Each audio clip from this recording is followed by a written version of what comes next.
music makes a difference in people's lives, and then there's the rare musician who makes a difference in people's lives. And Joe Strummer is very high on that list of musicians who really made a difference in people's lives. And this is Joe's main Telecaster from the Clash.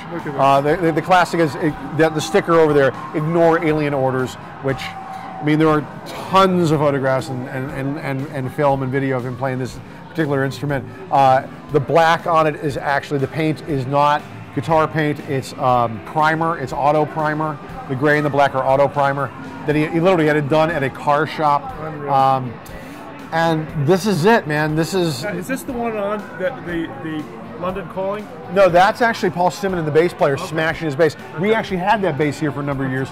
Paul wanted it back, so we had to return it. Okay. So it goes.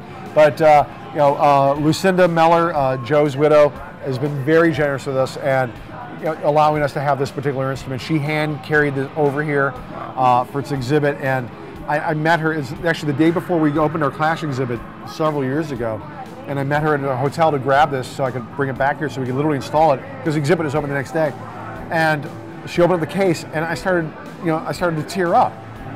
Because I'd met Joe a number of times, I'd seen the Clash, and I'd seen the Mescaleros, and there it was, and Joe was gone. Unbelievable. And it's, you know, he did make a difference in people's lives. Though. He made people think. He made music about something more than just dancing, which is great, and it tugs at your soul and it moves you, but you can do more with it, and he did. He walked the walk. He just didn't. For our younger viewers around the world that may not appreciate the magnitude of the Clash and the importance that they had in rock history, a few words of why they matter. I mean, there's a lot of quote punk rock bands, but one of the key things about punk rock was to change things.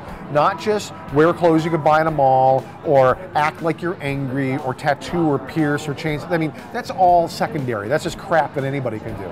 But to write a meaningful song, to hit people in the soul. The one thing about these guys is they went back and found the roots again.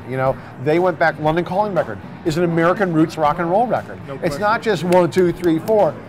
And which isn't such a bad thing, but it comes from something. Even when the Ramones did 1, 2, 3, 4, it came from something. It came out of the Stones and the Ronettes and the Surfaris and all that kind of stuff.